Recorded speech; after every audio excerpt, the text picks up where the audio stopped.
Good evening, everyone. How is everyone this evening? Good to see you. It's my absolute pleasure to be here with our very special guest who needs no introduction. And of course, I'm sure many of you were here on Monday too. I can't actually see too many of you, but I'm curious to know how many people came on Monday. Wow, fantastic. Great. Well, we'll try not to backtrack too much, but I admit I'm very curious to ask a few questions about Nadia Boulanger, but I want to get to Ravi Shankar, and my background is I'm South Asian, I'm from Sri Lanka, and I'm dying to ask you about all of the Indian classical influences. My first exposure to Philip Glass was when I came to America to study in John Croliano's studio at Juilliard. I met Nico Mully, who's a friend of mine, and we used to swap notes after our lessons, and one day he said, "Oh, Dinuk, I got a new job." So I said, what's that? And he said, "Well, I'm Philip Glass's assistant." And I said, "Wow, that's really exciting. What's it like?" And he says, "Well, I go in there and I put the music, Philip writes with pencil and paper, and I put the music in, into the computer, and I play it in." And then he says, after a week, he said, "And I have the best arpeggio technique out there." So that was fantastic to connect with Nico. And he mentioned, he was talking about your Paris connection. I want to set the scene in the 1960s in Paris and get to Ravi Shankar, your work with Ravi Shankar, but it must have been like worlds colliding with Nadia Boulanger first and then going on to Ravi Shankar. What was it like in the Boulanger studio? I was working for Raviji, but actually you couldn't just work for him. I ended up being a student, of course. Mm-hmm. And then the other thing with, as you know, he was not only my teacher for those years, he was my teacher for the rest of his life. He was always, Raviji, he always was the teacher. She knew who he was, but I didn't go into the details with her too much. I didn't want to get her riled up, if I could help it. So anyway, She wasn't interested in looking at your compositions, was she? No. She never looked at she would say, well, her sister, Lily, mm-hmm. was a composer. But she said that she had such a respect and admiration for composers that she was afraid to look at compositions because if she said something to discourage someone, it might be a great genius that she had destroyed. Yes. And so she refused to look at the music. But all you did was, it was a very intense teaching with mostly Bach and Mozart, a little bit of Beethoven, but that was about it. And it was very intense, and it went on for years. Is it true that you had to play a movement from a Mozart concerto even if you weren't a pianist? Well, that was the Wednesday class. We had private classes, and then there was the Wednesday class in the morning, which for anyone in Paris who had been a student of hers was allowed to come. And there could be 60 or 80 people there on that day. She had a large drawing room. And then, one year we were doing, she decided that the Wednesday class we would do all the Mozart piano concertos. And the assignment for everyone in the class is that we all had to play the piece. And she said, and if you're a singer, you have to play, there is no excuse. You have to play what, and she said, you just have to play the notes. We won't criticize your piano playing, but you have to play the piece. That's very interesting. What do you think for her, what do you think the pedagogical value was for playing that if you weren't a pianist? I think she scared the hell out of you. That's what she did. And you couldn't walk into that room without being terrified. Yeah. That was just part of the reign of terror. That was part of her teaching technique. Yeah. Well, that's one way to teach, I guess. So at the time towards the end of my time in Paris, I was looking for other work because I had a scholarship to go there, but it was very little money. I mean, you could hardly live on it. And so I was working down in the film section part of town, and I was also looking for any work I could get. And a friend of mine who was a photographer said that Ravi Shankar was doing a film score and they needed someone who spoke English and French and could notate the music, and that was me. So I got the job. And that became, in fact, after that, I was in touch with him right up, I think 3 or 4 days before he died. I spoke to him on the telephone. So I knew him for the rest of his life. And, but, for example, what was it like having Nadi Boulanger in? I said, well, this is what I would say. I said, well, it was like having 2 angels on your shoulder, one on my right shoulder, one on my left. One taught through love, and one taught through fear. And actually, the results came out about the same.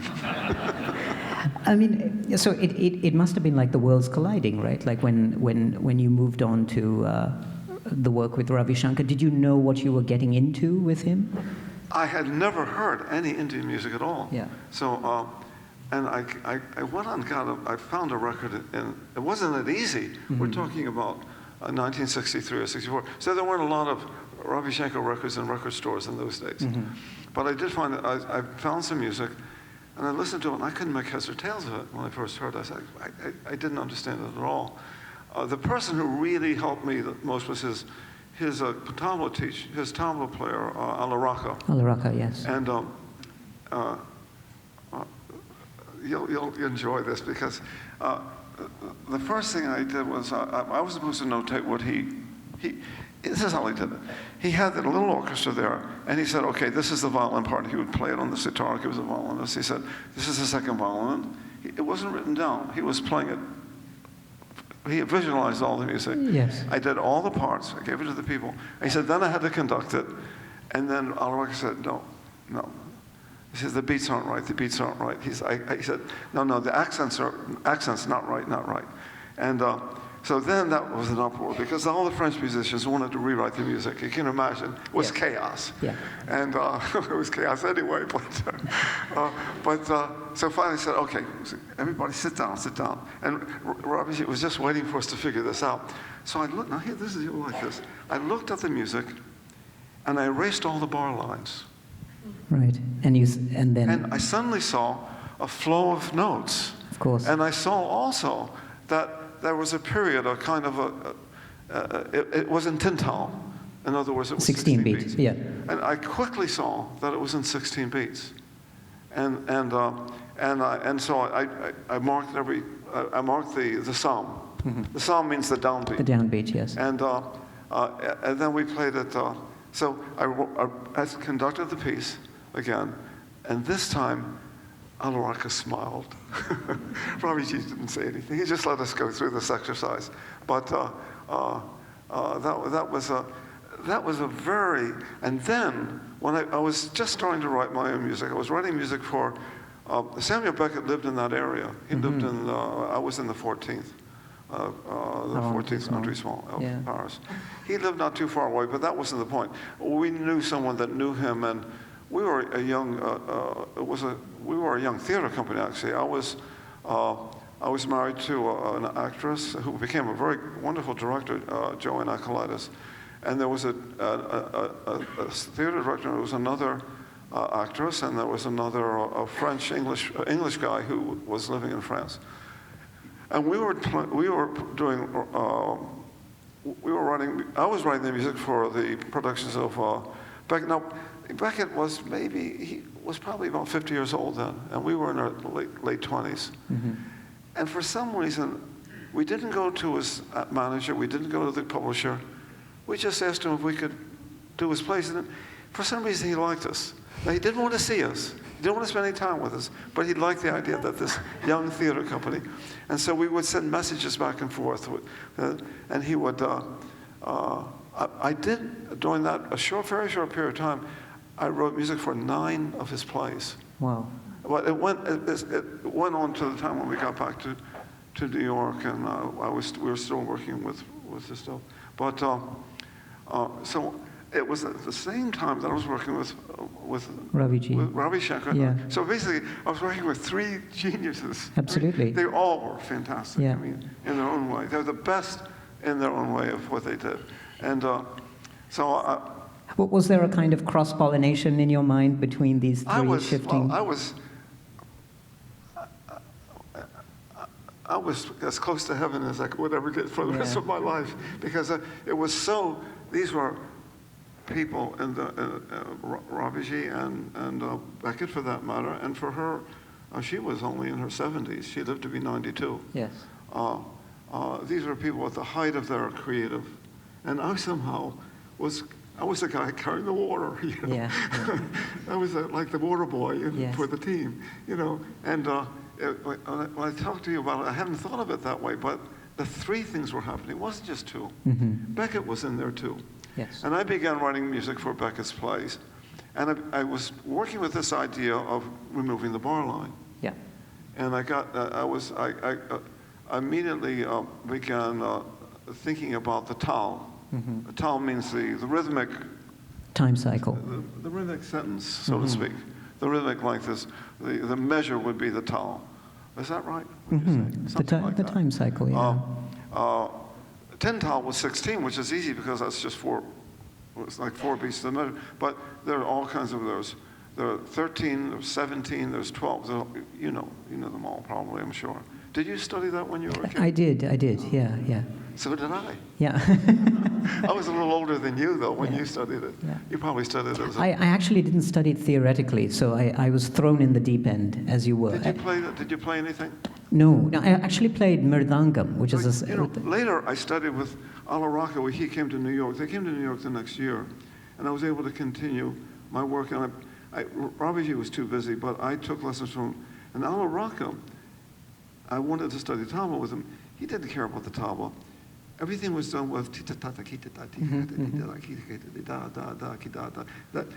taught me that. I can still. He was that good a teacher. I can repeat things he taught me. Yes, all of the compositions. 60 years ago. Yeah. They're still in my head. I can't get rid of him. Yeah. He was a wonderful teacher. But it's good teaching then. What happened then? It wasn't just. Nadia Boulanger represented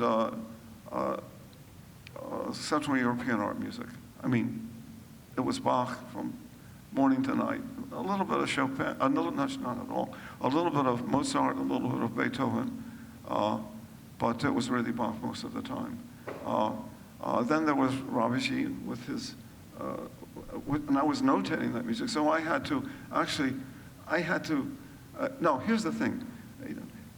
That morning, I realized this later, that I solved the problem in about 40 minutes, no longer than that. But I had no idea what a tal was. I had no idea what that was. I was in that place where I had to figure it out. I had to, or I was going to lose the job, and I needed the money, and for a lot of reasons, and within 40 minutes, I was writing in a way that said, Alaraka was smiling.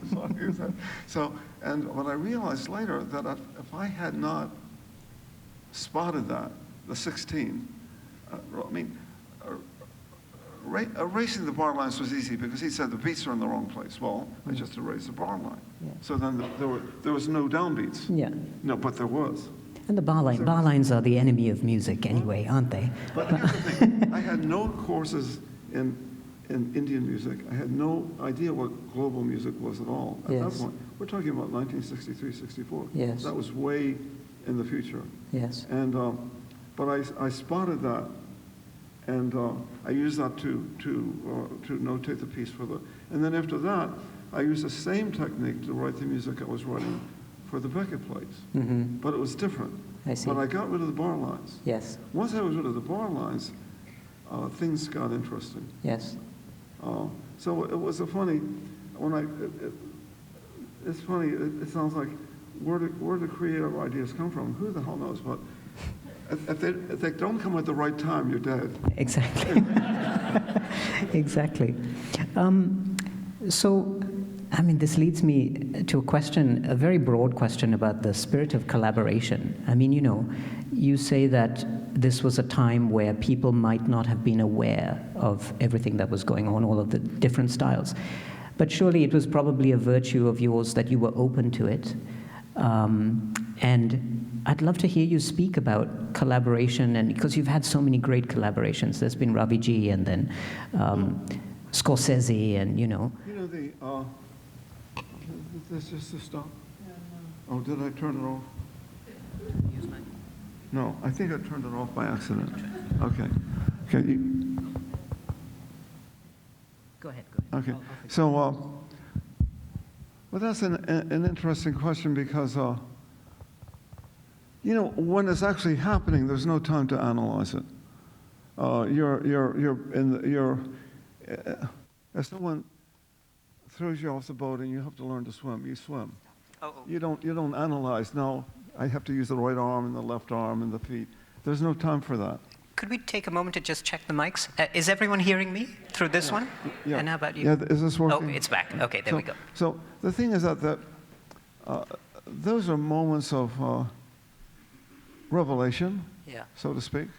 I think more revelation than creativity because it's already there, actually. It's more that it's revealed than that you've invented it. Mm-hmm. I mean, that's my view of it. I think I would say, and I haven't said this before, but I would say that when people talk about creativity, I don't think of it that way. I think of it as revelation. And that way, you can now talk about a spiritual thing if you like, because now we're in the let's say, in the purview of the divine, of the spirit. If we talk about creativity, it tends to be about the person.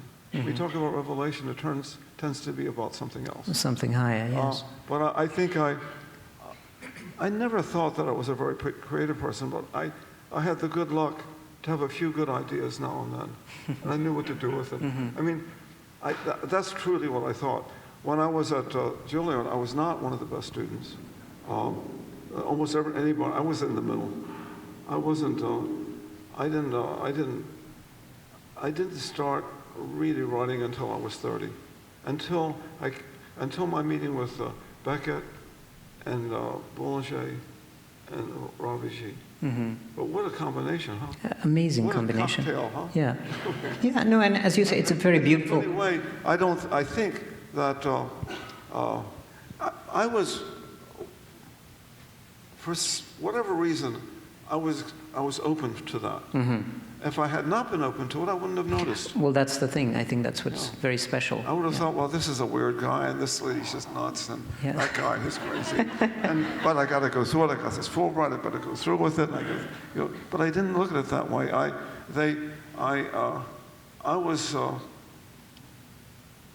They were stirring the soup, and I was the soup. Yes, yes. That's really what it was. But I'm thinking about it that way now, and before we talked, I forgot that, in a way, Beckett was a very important part of it. Now, let me just go into that for just a minute. You probably, if you've read your Aristotle, you know the theory of drama, of the theory of the hero with the flaw, and the flaw of the hero brings that's the whole story. That's Aristotle, actually. It goes back that far. The Greeks did that. My Aristotle is a bit rusty, I'm afraid. But well, let's not quibble about it. Let's just let it go. If I'm wrong, that's okay. I'm going to be wrong, but I'm going to be right because I was wrong. Okay. If you know what I mean. Yeah. So anyway, but here's what happened to me. We were doing this play of a play called Company, by the way, and the piece of music I wrote is going to be performed here by a young string quartet. Is that right? Yes, sir. Can someone? Yes, it's on the program. So if you want to, you can hear the string quartet that I was talking to Beckett about. It was the first one I did. Right. And they're going to play it. So that piece was written 1968 or 60. It was written a long time ago. But at any rate, here was the thing. I was going to the rehearsals of the play, and actually the play was actually called La Comédie, but which means play, actually. And it was 3 people sharing a conversation, but they didn't know the other. There are three people that are dead. They're in urns, and they're talking about their life. And they're talking about, there's a man and two women, and he's talking about his wife and his girlfriend. And they each are talking about these events that happen. And there's a light that goes from one face to the other. And as the face is lit up, the person begins talking, and the light just moves around. It's very hard to make heads or tails of this. You can kind of get an idea of what the story is. But what Beckett was doing was he was doing something which we used to call it breaking the narrative. You know, that's what he did. Yeah. He destroyed the narrative and gave you the pieces. So then the question is, well, then what does the music do? You're not playing to a moment of triumph or a moment of despair or a moment of revelation. The music has to be somehow, it has to have something to do with what you're looking at, but what you're looking at doesn't have anything to do with anything you know. It must bring you right back into the moment. It must bring you right back into the moment, right? This kind of storytelling. What I did was this. I did something very like that. I did a musical version of what he did. I wrote a string quartet, but not the company one, the one you're going to hear. That's also a Beckett piece, but it's a different piece. Let's go into that. But you should hear it anyway. You should hear it anyway just because they play very well, and that's what we're all here to. We hear the young people play too. Absolutely. Yeah. But anyway, so what I did is I made a tableau, so to speak, that consisted of 5 or 6 different themes that began and stopped and began and stopped. And there would be spaces in between. But my spaces were not the same as Beckett's spaces. And I had asked him, I said to him, as I said, Mr. Beckett, can you give me some advice about where the music goes? And the answer I got was, the music goes in the interstices of the text, as it were. In other words, he didn't tell me anything. But he also gave me permission to analyze it in any way that I wanted to. Yes. And I chose to. I was partly under the I would say the dying influence, but still to a certain extent it was there, of John Cage at that point in my life. Yes. I'd read his books and I was very involved with his ideas, so to speak. But I was kind of coming out of that particular part of my life, and but I was still able to think of the idea of deconstructing pieces, which is what Beckett was doing, and which I did in the music. And when so put that together, it worked extremely well. We performed it there, and then we all went back to New York together, and the company we put ourselves together in the East Village, and we began working at La Mama. Ellen Stewart was a woman that ran La Mama, and everyone of the company, she had different companies there. All the actors there got $50 a week. Doesn't sound like much, but Joanne and I had $100 a week. That was a lot of money. So we could practically, with a little few house cleaning jobs and things like that, we could manage pretty well. Yeah. And we began playing the piece there, performing it, and I began. Then this is what I did. I took the music home. I had made a recording on an old little Wallensack. Do you remember those? You can't possibly. There were these little tape recorders called Wallensack. They were very cheap, but they worked. And I recorded it all myself. And then I took the tapes home, and I listened to them. And I thought that was extremely interesting, without the play. Just let me listen to the music. And then the idea of a music which had this activity and then the emptiness in between, and then the stasis and the activity and the stasis. And I said, oh. Then I got a group together, and I began writing music for that group. using that as a point of, that's where I began. It was Beckett, really. And do Beckett's ideas sort of linger? I mean, this idea of dismantling narrative, does it still come back to you? Did that sort of stay with you for a while, and did you experiment more with it? I don't know.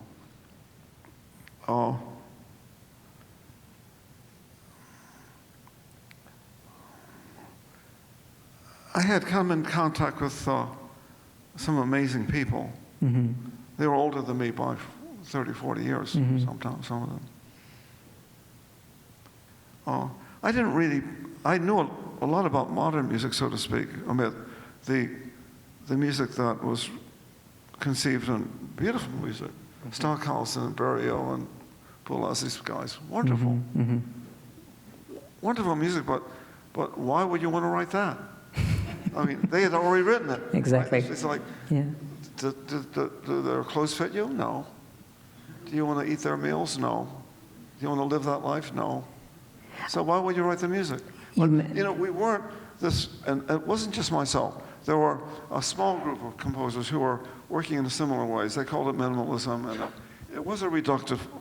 We had chosen a reductive language to make a point that it was not going to sound like Stockhausen, which we deeply admired. Yes. But were terrified of imitating. Yes. No one wanted to do that because you could only lose. Yes. There was no win in that game. Yes. So we went in another direction. And would you have called it a deliberate reaction? Is that what you mean? Well, not always. It was once I got started, I saw the way in front of me without any trouble. Once I wrote the music for the Beckett plays, I knew what to do. It took a while, but for not that long. I came back to New York in '67. In '76, 9 years later, I was doing Ice on the Beach at the Metropolitan Opera House. 9 years.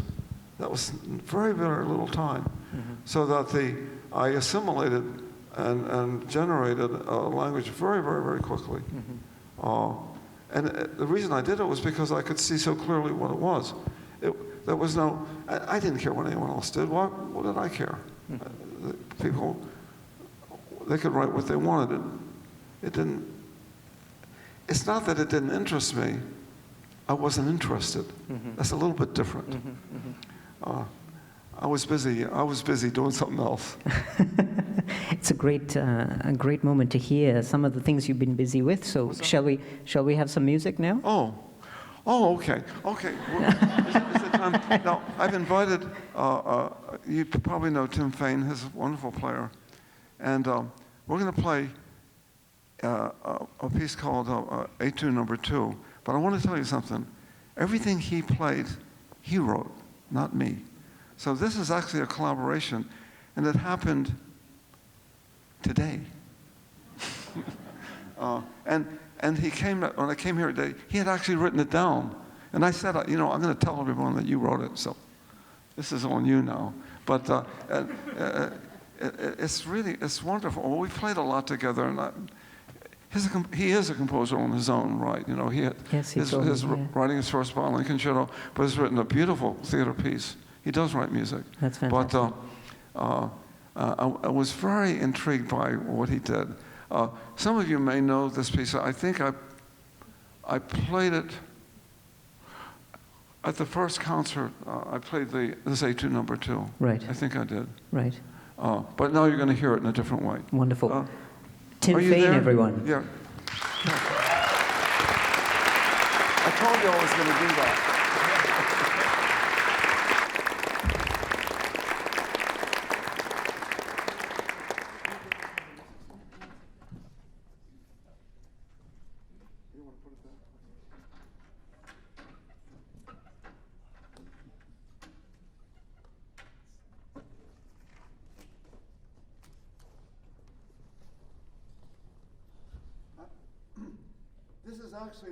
This is actually Etude Number 2. I didn't change anything.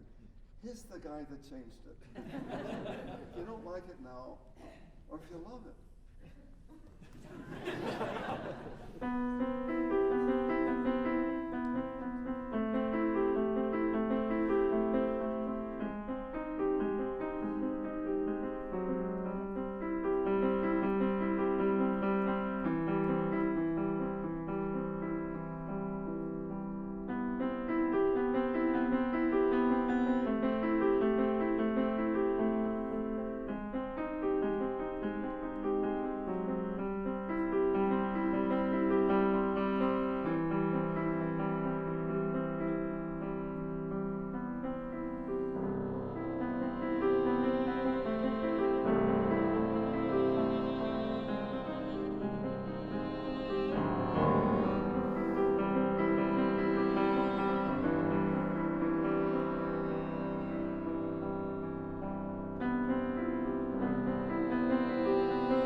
That was a world premiere, by the way. Oh, well, I don't doubt it.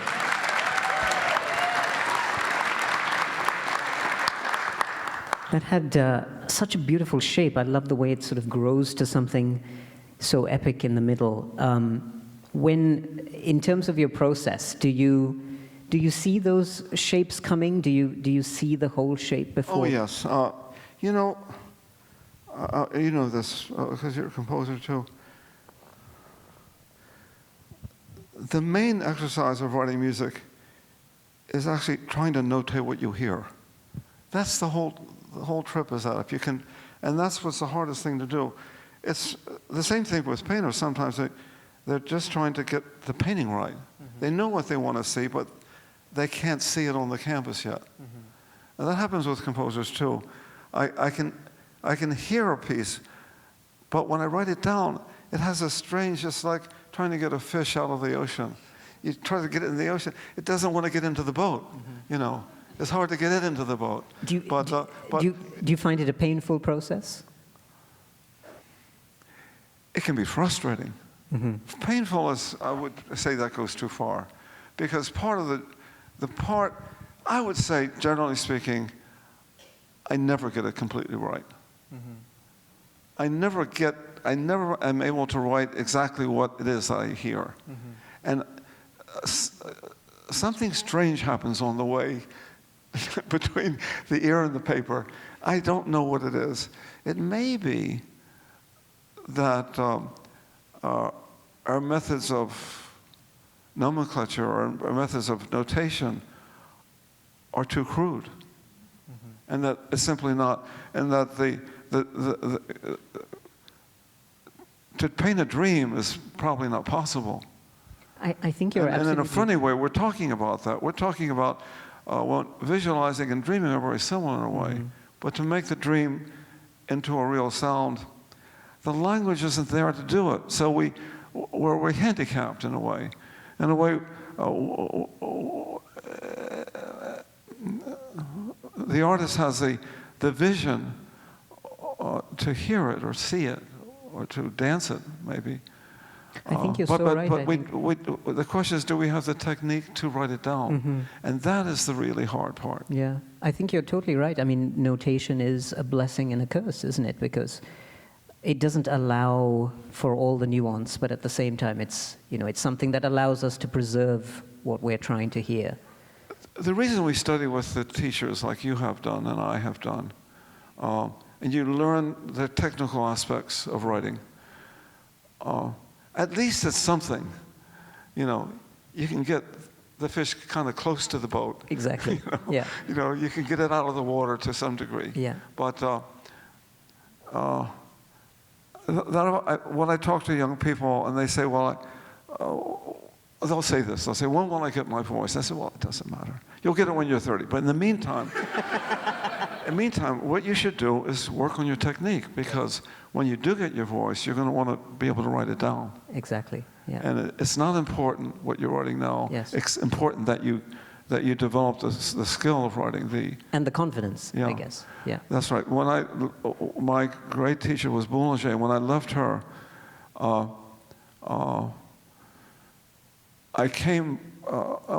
was entering the world, and as I said, really 9 years later I was at the Met. It was very, very, very fast. Mm-hmm. But what she gave me was tremendous confidence mm-hmm. in my ability, to work 8 or 9 or 10 hours and doing it the next day for 12. I mean, I learned to do that. That was part of it. But she gave you so much work to do that it was the only way you could get it done was by working. If you start at 7 in the morning, you end up at 7 at night if you were lucky. Exactly. And it was just, so that's one part of it. That's just one part of it. It's just having the stamina. And the question is, the stamina has to rise from a passion for the work. Mm-hmm. Without the passion for the work, what's the stamina? What good is it? Mm-hmm.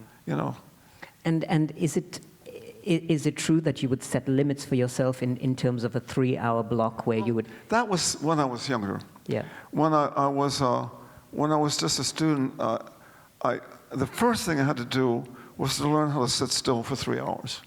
Mm-hmm. Right. just to write. If I couldn't sit still for 3 hours, I could do anything. So that was my, I started with an hour, to tell you the truth. So what I did is I had a clock, and I put it on the piano, and I set it for an hour. And I sat there, whether I was writing music or not, I sat there for the hour. And eventually I started writing music. I had to do something. And so I began to fill up that hour by writing, and then I made it 2 hours, I made it 3 hours. And after a while, I could sit down and work for 3 hours. And that was a good beginning. But what was ahead of me was more like 9 and 10, 12 hours. Yes. That's what you really need to do that, to get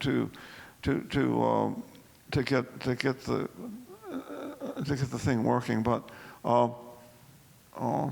and then it's a question of momentum also, right? what's that? It's a question of momentum also. Momentum? Mm-hmm. Maybe so. Yeah. When you get, when you get those Yeah, long that's right. stretches. Yeah.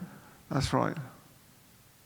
In terms of your time in India, you made many trips to India. What kept calling you? Was it musical? Well, Was it different personal? things. Was it Different both? things at different times. At one of the first reasons I went there, I was looking for Gandhi.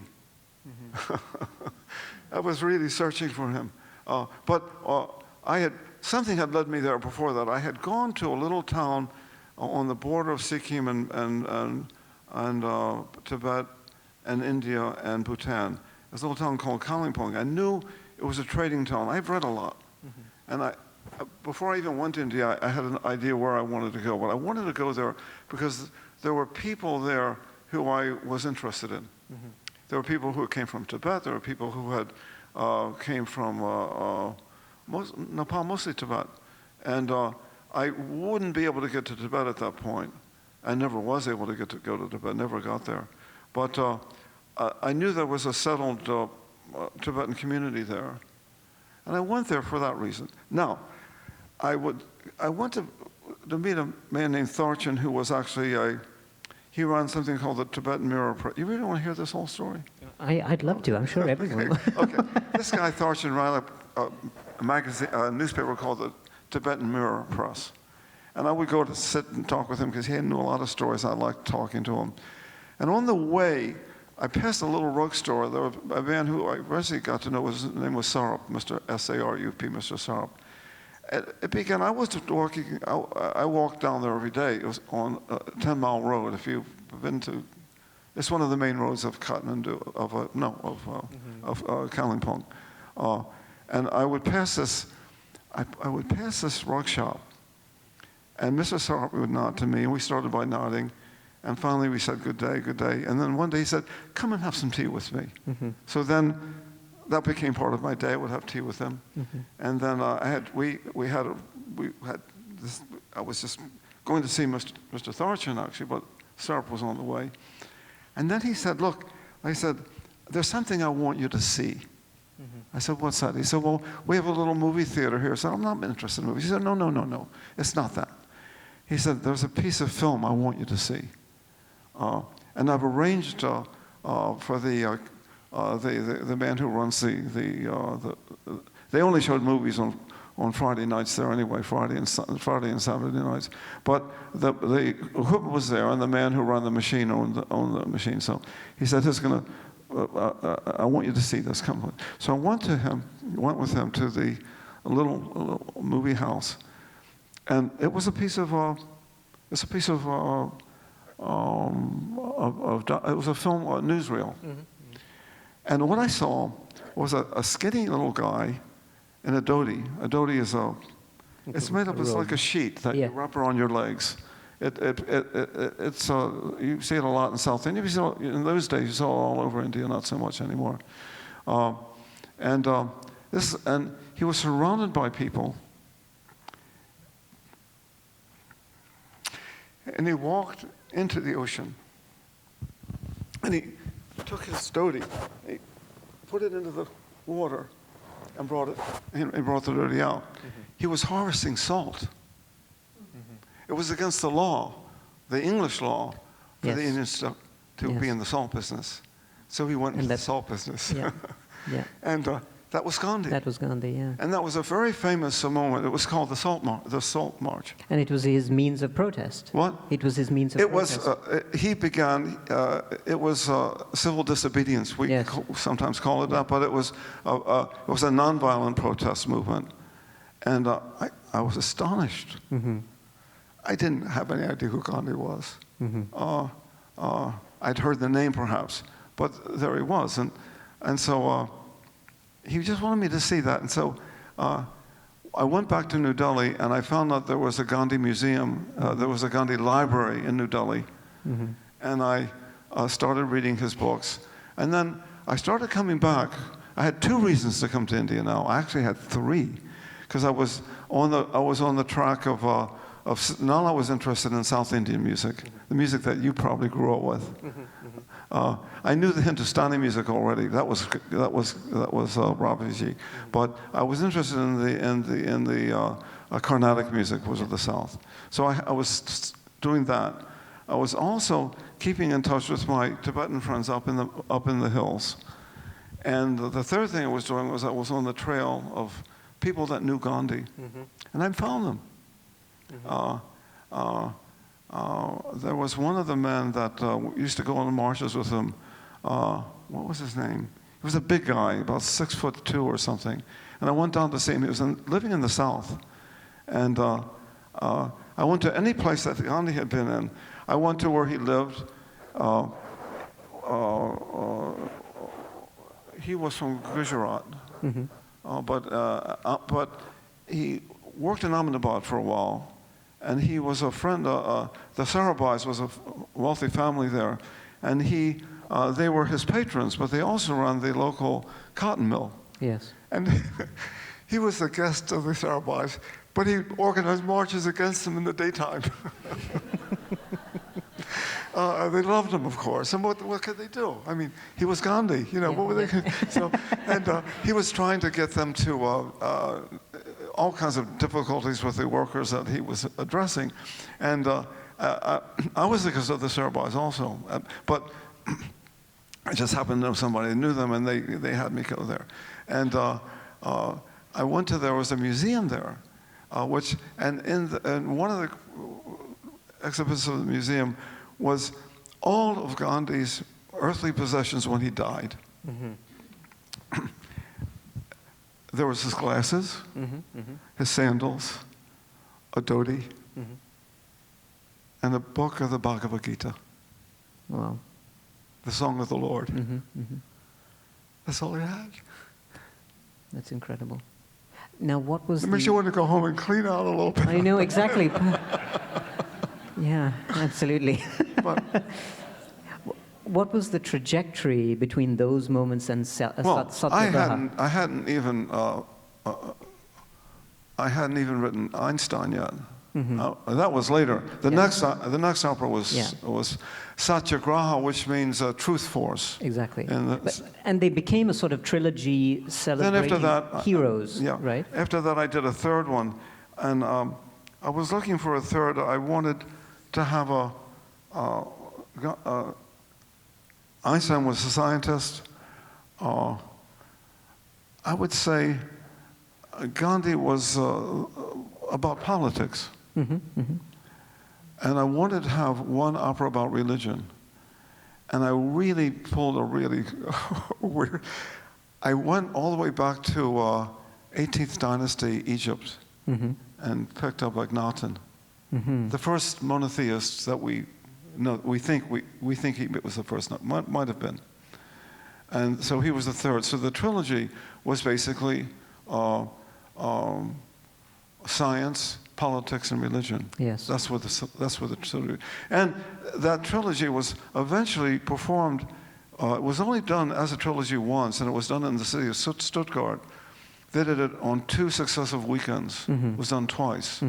And Achim Freyer was the designer and director. It seems obvious to me that it should be done. The 3 should be done together, but it's never happened since. Oh.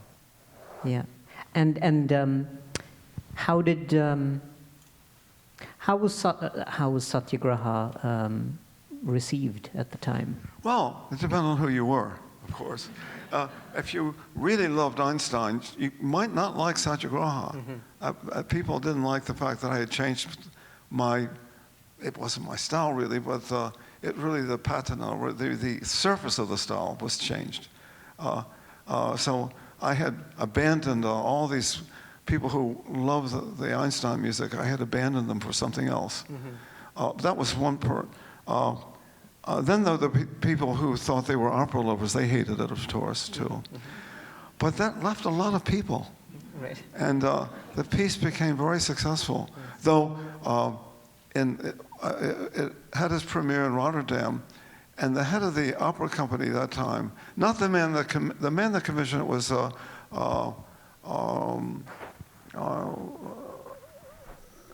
was De Rose, I think his name was, and I went to see him. He had seen Einstein, and he said, "Well, Phil," he said, "come and see me at the opera."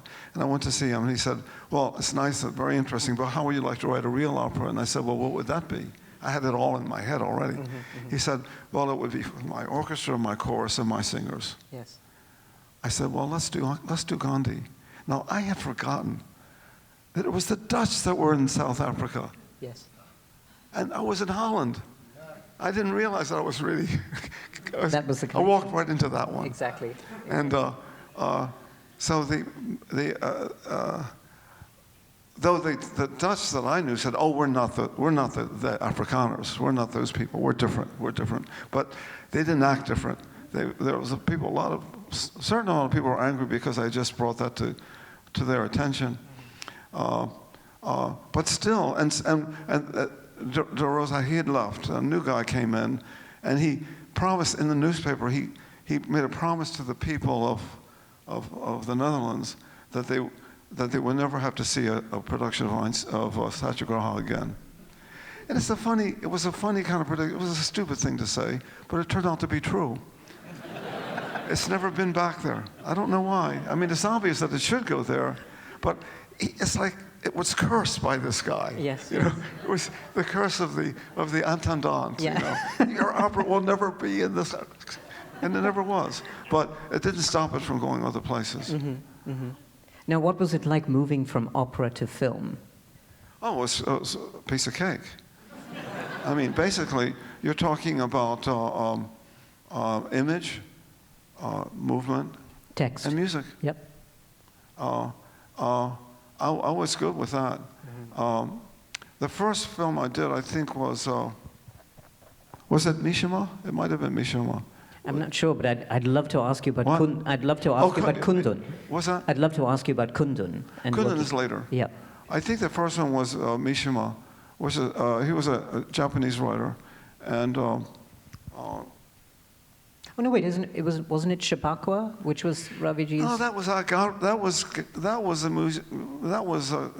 Ravi's Right. film. So I couldn't really claim it. Though in fact I did write parts of it. At a certain point, when he wanted something really violent and ugly, he said, "Philip, write me something really ugly," and I did the ugly music, and we recorded it. He didn't want to do ugly, I guess. No, Right. he didn't mind me doing it though. Right. You know? Yeah. But I had to do it. He asked me to. Yeah. Now, could you tell us a bit about Kundun and what the process was like?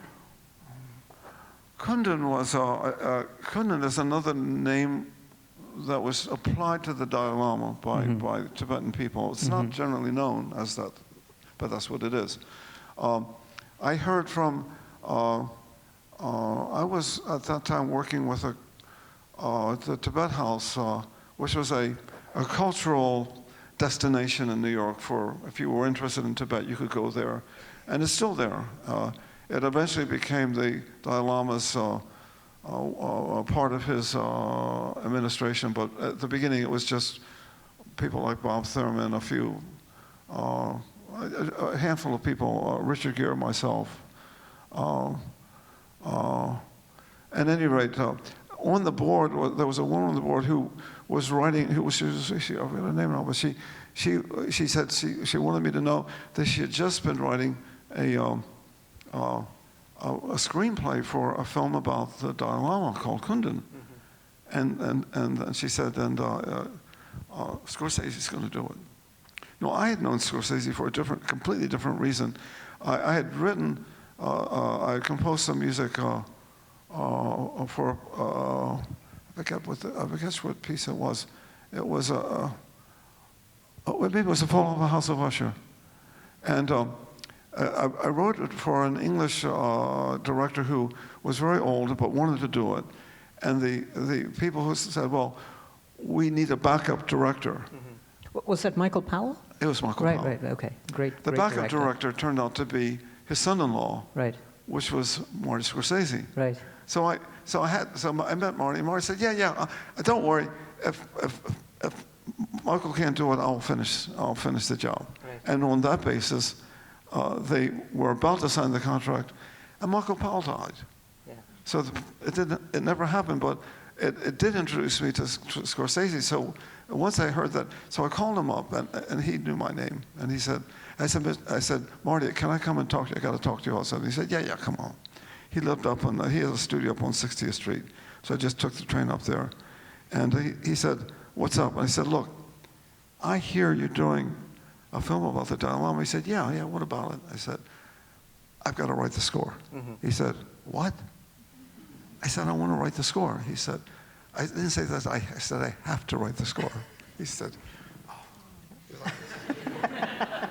Another screwball, And he said, well, what do you have to say about it? I said, well, look, the people that are going to see this movie, almost no one even knows where Tibet is, let alone who the Dalai Lama is. Yeah. So the music has to be the doorway into the film. And if I do the score, I will make the music, I will combine Tibetan music and Western music, and it'll be a way of entering that world. Yes. He said, oh. Well, he knew me from Einstein and from such. He knew me from some of the other. He knew I could write music somewhat. I don't know whether he liked it or not, but he was Italian, so he knew opera a little bit. I would say that was true of him. Yeah. And he said, to my surprise, he said, okay, you can do it. He said, I said, well, when are you getting started? He said, well, I'm going to go. We're shooting in Morocco, but because we can't go to Tibet. Yeah. And then they were going to send a second unit up to Nepal to shoot the mountains, and they put it together. Yeah. And it looks like Tibet. I mean, And what was the process like in the studio, combining the Tibetan influences? No, we didn't do it that way. I said to him, he said, look, I'm going to film it right now, and I'll be by February I'll be done. I'm going to start in November. And then we'll talk about the music. I said, no, we have to do the music now. He said, what do you mean? Well, so I'm going to write the music from using the screenplay, scene by scene. He said, oh, how do you know how long? I said, look, Marty, it's simple. It's always like this. I have been writing I've been writing enough plays to know that. So a page takes about 100 pages takes about 30. 100 minutes takes about 30 pages. It's about 3 minutes a page. I know it's going to be that'll be something like that. I said, it's kind of like that. I said, so basically, I'll write the music, and then he said, well, he said, okay. I said, so then what's going to happen? He said, then you're going to be in Morocco, and I'm going to send you the music, and we didn't have the internet then, but I somehow, how do we do it? There must have been an express mail, overnight mail thing, or a courier system. Yeah. But the people in Hollywood, they have those couriers. He said, don't worry, I can get it overnight. Yeah. And I would send the music for the scene that they were shooting, and he would play the music for. Now, as you probably know, the film is all Tibetans from all over Tibet, so their accents are all mixed. Yep. But it sounds a little funny, but if you don't know, it doesn't matter. And there's one Chinese guy in it who plays the Chinese general. Right. And he actually is Chinese. Yes. And so I was told that the company would hear the music and they would cheer. They loved the music. And so what happened is I sent the music down, and I got ahead of them, and I got to reel 5. In those days, we did everything in 6 reels. We got to reel 5, and I went on tour. I was in London doing something, And I got a call. Marty said, he said, look, we're about to shoot the sixth reel, and where's the music? I said, well, I'm on tour right now. He said, I need the music. Get it here. I need it in 2 days. He was used to getting it now. I mean, he was used to, he had to have it now because yeah. it was the process. Yeah. The process had taken hold. Exactly. So this is a new thing for him. Yeah. Well, never did that before. Yeah. Never did it again either. Yeah. But, so I went back. I went back to New York. I wrote the music practically overnight, and we did a demo for him. Mm-hmm. And we got it to him kind of the next. He got it in a couple of days, and I explained to him. I said, "Look, Marty, it's written very fast, so I'm going to probably have to rewrite it." He said, "Sure, that's fine." He didn't. He never rewrote it. What I wrote that weekend was the end of the movie. It just turned out that way. Right. It's funny. At one point, I said to him, "Oh no!" Later, I had a funny experience with. A similar experience with Woody Allen, similar in a certain way, because I was doing a score for him, and he had never worked with a composer. He worked with needle drops. Exactly. Yeah. So, and he asked me to do a score, and I said, "Okay, when do we spot it? That means where does the music go?" He said, "Well, what's that?" I said, "Well, where does the music go?" He said, "Well, just put the music in where it goes." Wherever you want it. And I said, but where is that? He said, well, just look at the movie. So I did that, and he was pretty okay with that, except for the first part. He said it was too dark. He said, it wasn't a comedy. He also does murder pictures and suicide pictures too. Yeah. No one sees those. They just don't last very long. We like the comedies, but they actually are, every other movie are the dark ones. And I got one of the dark ones. Right. Of course, no one made any money on that movie. Yeah.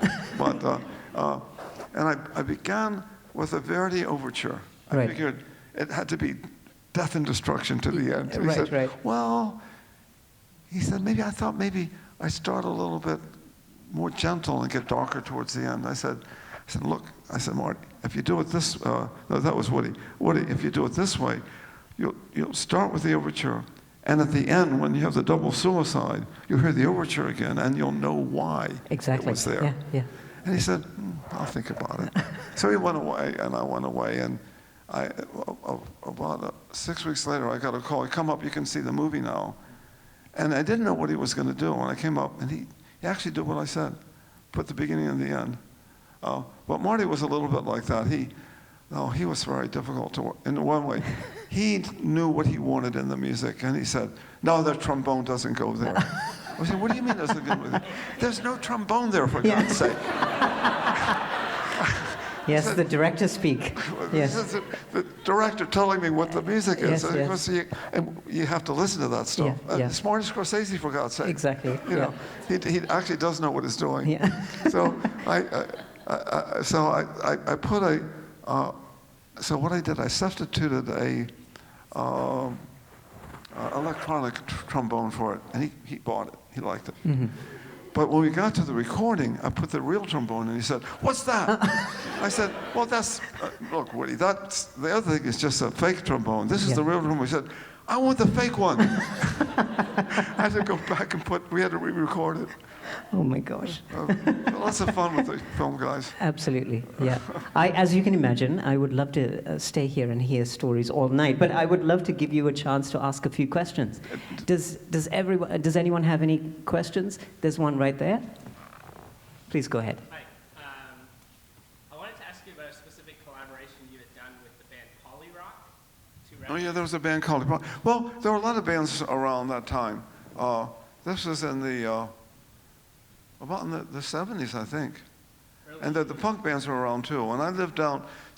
Ellen Stewart. I was still living I still live there actually. I was close to La Mama. La Mama was only a block away from me, and near there also was a place. CBGB's, that's where all the punk people used to play. And we would go to listen to it now and then, but Polyrock was a younger band. It was a bit different band. They didn't sound like, but I had been working with the punk people already. I'd done some music with them. And I even played on some records. And I played it for one of my children. They can't believe that that was Dad. He said, yeah, that's me. I'm playing them. That's me. Arpeggios. but it worked fine. So this band, they were looking for a producer, and I met them, and I liked them. And I liked the music they did. And so what I basically did is I wrote the arrangements. And they did 2 records. And then, like a lot of bands, they only did 2. The 2 records did quite well. But then there were 2 brothers in the band. Did you know the history of this band? A little bit. I haven't been able to find a lot of information on them, which is why I Well, wanted to ask you. the brothers were the heart of the band, but there were a couple other guys. And they ended up it was the old story. They ended up fighting about who wrote what. That always happened in rock and roll bands. And they broke up after only 2 records. But I see them now and then around. They're in their 50s now or 60s. You know, they didn't keep the band together, and they didn't stay in music. And they were very talented, weren't they? Yeah. Let's take another question. Yes, ma'am. Would you say something about your voice or finding your voice? What that means? Well, this is the story I tell the kids. You're not one of the kids, but you might as well be. So she asked me the question, and the kids say to me, how do I find my voice? That's the grail, the holy grail of composers, to find your voice. Mm-hmm. Well, it's a bunch of nonsense, actually. So this is what I say to them. I say, look, you're 21 now, you're 22. You'll find your voice by the time you're 30, for sure. I can guarantee it. It always happens. But that's not the problem. The problem is getting rid of it. And you'll spend the rest of your life trying to get rid of the thing that you found. So what is the voice? What do you mean? It's why when people hear a piece of mine, they say, oh, Philip wrote it. It's a signature. And the thing is that if you have a really strong signature, you spend all your time trying to get rid of it. You know. Trying not to sound like yourself? Yeah, I try not to. And I betray myself every time. Yeah. Any other questions? One at the end. Let's take that one. I know Cape Breton is a really important place for you and for many people in this room. I was wondering what it's like to work. Okay. What it was like to work with Ashley McIsaac on Orion, and is that a style that you thought of exploring? Well, I met Ashley when he was 17. I mentioned Joanne Aquiles was the director when I first met her, she was an actress. She was a director by then. And she was directing a piece at the Public Theater called, what the hell was it? Vutsek, the original play Vutsek. And she said, look, there's a young guy up here, I want him to come and play in my piece. I said, who was he? He said, well, I'm going to have him come over to meet you. So a few days later, Ashley came over with his dad. And he said he wanted to play for me, and he played for me. And I said, yeah, you can. Kid could play. At 17, he was playing very, very well. And I said to Joanne, yeah, well, he plays Scottish music, that's what it is, but it's really good. She says, I want him. So I said, well, you'll have to talk to his dad, and they worked it out. He would come down, and he lived at my house. Of course, that was scary, because I never knew where he was. I thought, am I supposed to be looking out for this guy? You know, I had kids, you know. My kids were younger, actually, but I couldn't keep track of them. But he was a very good musician. He always showed up for rehearsals. And then some meals sometimes, and most of the time I didn't see him. But we became very friendly at that time. And then later, I wrote other music for him, and we went on tour with a piece called Orion. And we played music together for some time. I'm still very much in touch with him, and I know a lot of funny Ashley McIsaac stories, which I cannot tell you.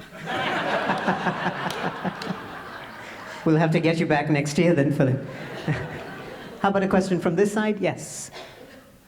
This one. I firstly wanted to tell you, first of all, thank you for being up with us in the morning, and a 19-year-old in Austria that was 16 years old wanted to thank you for changing her life when she saw a concert of yours.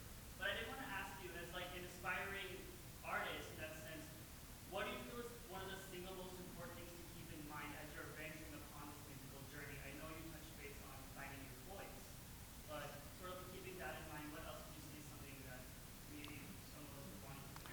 Could you summarize that for Sure. me? I'll try. As an aspiring artist, you spoke about finding your voice, but are there any other things which you must keep in mind as you sort of embark on this journey? Another thing, I'm not a music teacher at all, but I do meet a lot of young people, and they want to know they want to hear something from me one way or the other. And sometimes I say, well, what should I be doing now? I said, well, look, first of all, this business of the voice, it doesn't do any good to look for it. It just comes when it's ready to come. Meantime, I suggest you spend a lot of time with harmony and counterpoint. And he said, well, what's that about? I said, when a carpenter goes to make a table, he wants really good tools. That's what you want. You want to have a nice, shiny toolbox, and everything is sharp. And you know how to use the tools. If you don't know how to use the tools, the table is not going to come out. That's what I tell them. Exactly. That's the only thing I know. Exactly. Shall we hear some Oh, music? yeah. Okay, this will be our last piece then. Absolutely. Okay, this is, again, I actually haven't heard all of this one. I've heard part of it. I'm about to hear it now. This is I played it at one of these get-togethers. It's Etude number 10, but now it's Etude number 10 plus 1. And Mr. Plus 1, here he is. Philip Glass, everyone.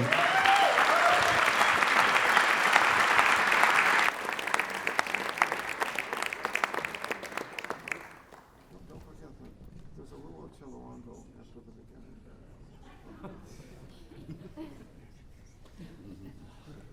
And also, when you hear the double notes, then look for me because I'll be nodding shortly after that.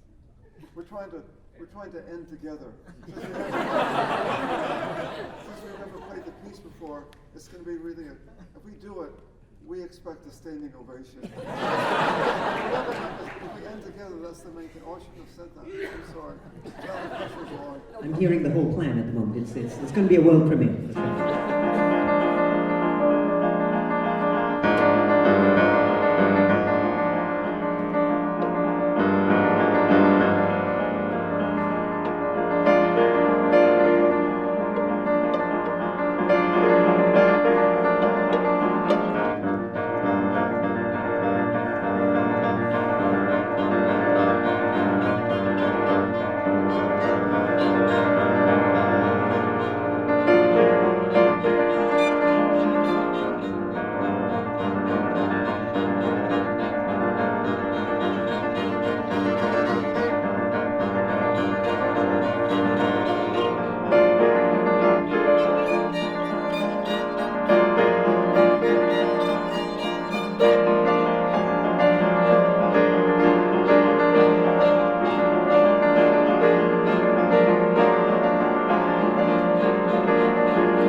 Tim Fain.